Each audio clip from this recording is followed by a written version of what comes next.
Hi, and welcome back to Tower of Fantasy. Today we are going to be talking about my ideal team. We just talked about Cobalt B ad nauseum, and I had too much fun, so I wanted to just tease some upcoming characters coming down the pipeline as well, and why, to me, they are my ideal team, but that they may not work. Let's get into it. First things first, let's talk about Cobalt B. We already talked about her ad nauseum, so we're gonna make this quick. She looks fantastic. She is fire and she is mass AoE and she looks fantastic. Looks like a Terminator, Sarah Connor situation. It's great. And not only that, but she has fire resonance, which perfectly sequences into the next character we're gonna be talking about, which is Ruby. Ruby is an incredibly interesting character that apparently is closer than we might think. Leak nonsense. After Lynn. Ruby is a DPS who is a fire character and has a pretty good shatter and a charge. Although this is my auditory, hey, they've been changing a lot in this game, so take everything with a nice grain of salt and get excited with me. Now she also apparently has the flame resonance, but I can see that being adjusted because then it just makes Cobalt be kind of useless. Let's talk about why. As you guys can see in the gameplay, her normal attacks are fantastic. They're a mixture between AoE, summoning forth this triangle that locks people in place, which is an amazing CC effect, crowd control, etc., locking enemies, pausing them for a sec. Not only that, but she's doing mass AoE hitting, and unlike Cobalt, she has a consistent damage beam that seems to shred. Top it all off, she is also a shatter character, and by God, she has one of the best crowd control abilities in the game, it seems like. Essentially, this is what apparently is possible. You dodge with Bunny Girl, you chuck out her teddy bear, it creates a vortex singularity that sucks a bunch of people together, and then of course you just rip everyone to shreds because they're grouped on top of each other, and she does a lot of AoE attacks. Brilliant. But her skill, or her E ability, whatever you want to call it, is also fantastic. You basically throw out a bunch of meteorites with one big slow-moving meteorite in the middle, or cube, whatever you want to call it, and that gains damage over time. So simply put, Ruby seems to have it all. She has a hold charge attack button, which activates a laser beam. Amazing abilities when it comes to her double jump, same thing, blankets a line on the ground. But this time around, she also has CC. So in a lot of ways, I think she actually beats out Cobalt B, which is why I think she'll be adjusted, either removing the fire resonance and just making her an even better DPS, or honestly just leaving her what seems like an incredible CC dodge bunny singularity attack thing with the way it is, because it seems quite good. And I almost forgot to mention, but have you seen Ruby? She is one of the most stylistic characters in the game. There's no one that looks like a little death bunny from hell and gives me the Fear vibes. Although I'll admit they look nothing alike, just same kind of energy, you know?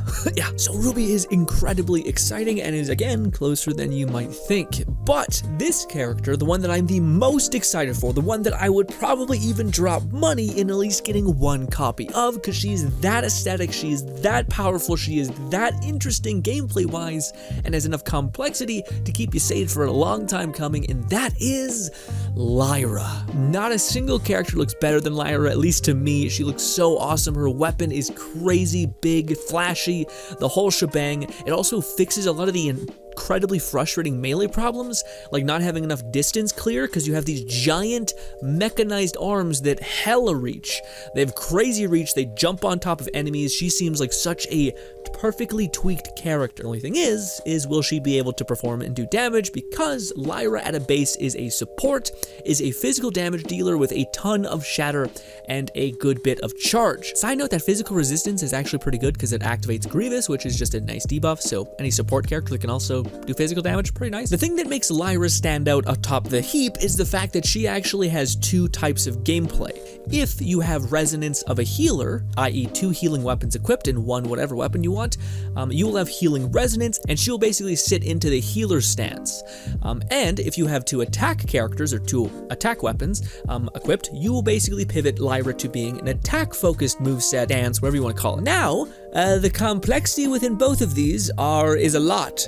For a reference point, this is what everyone else's attack sheet looks like. You know, like a normal attack, and this is the node that increases the damage incrementally. This is what Lyra's looks like. Yeah. Yeah. And this is what her gameplay looks like.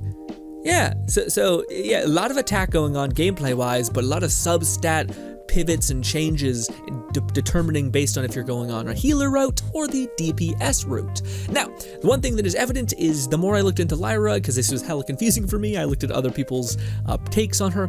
Basically, people were saying that the healing equivalent to Lyra is incredibly good because of her passives and every kind of thing like that. I haven't heard too much about the DPS one, so if you guys have heard about Lyra and how good she is as a DPS unit, please let me know, because I would love to play both. Because yeah, having both those types of gameplay at your fingertips seems legit fantastic. But what I can do is tell you guys what Lyra's going to do at a base, especially the healer equivalent. So let's start with the healer stance. Healer stance seems to be pretty simple. You put down these giant pyres, you have 3 of which that you can put down, and they last 15 seconds, they respawn in 18 seconds. So basically you have a very like max cooldown on these things. These things will heal you, and I do think they have a little bit of damage associated with them, but mostly they'll heal you. You put down these pyres, you stand in the middle of the pyres, just like Zhongli from Genshin, except unlike him, you basically are just healing a ton, which is fantastic. Again, you can also put these in the world space, switch off of her, the pyres still remain, you're just getting healing through that.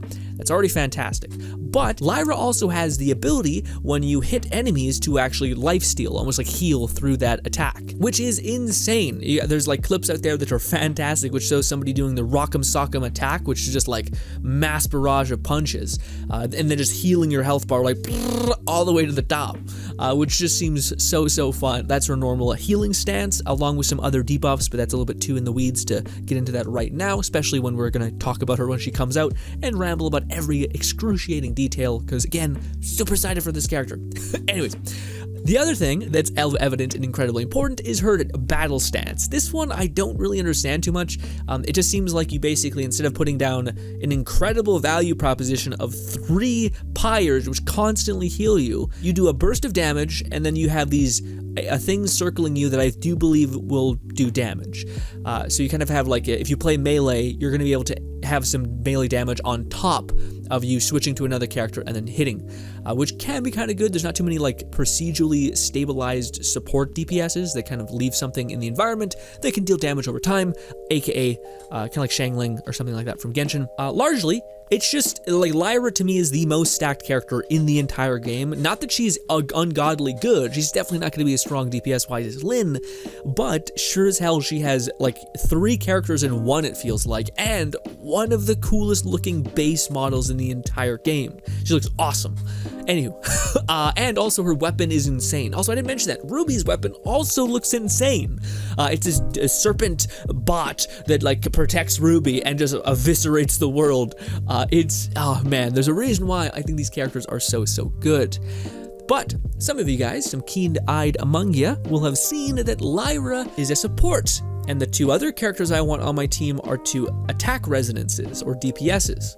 So they will activate the attack resonance, which will make Lyra her attack equivalent, which is not ideal for me. Ideally, I would like Lyra to stay and continue to be a support, which I do think she can still be kind of supportive. I don't think she just completely abandons being a support when you do have attack resonance. I think she's just much better of a support when you do have 2 healers, which makes sense if you're trying to, play a role. But nevertheless, I'm really hopeful that she can still pop out enough healing to where you can kind of get by and you don't not trying to share out of luck, you know what I mean? Yeah, but that's why I said at the beginning that it's not quite perfect. If we had one of our other characters were 2 healers, we get that resonance, awesome. Or if we could just auto toggle it to choose whichever one we want, that'd be equally cool, however unlikely. But nevertheless, some of these characters are still far away, some are less far away than you'd think. Also, all of these characters could ebb and change, and I'm actually hoping that Ruby kind of gets somewhat shifted. Otherwise, we have hella power creep on Cobalt B, because Ruby has great AoE, but also CC, and also Shatter, and also range, and also an impact damage skill, yeah, and also maybe resonance, so, hopefully they adjust things. I think they will. I think they're trying to address the weird power creep problem by making characters good, but just doing different things, so I could see Ruby maybe losing the resonance, and maybe getting more charge, because she already has good charge, and I don't think people would be upset by having more charge damage. But alas, if you guys enjoyed this video of us talking about characters, check out this one over here. This is us rambling all about Cobalt B's specific matricy, her attacks, going over why she's probably good and why she's probably worth pulling. I'll say though, again, Ruby, if there's doubt, save for Ruby. But I think they're gonna adjust Ruby. I could be wrong though, but let me know what characters you're excited for. Love you, bye.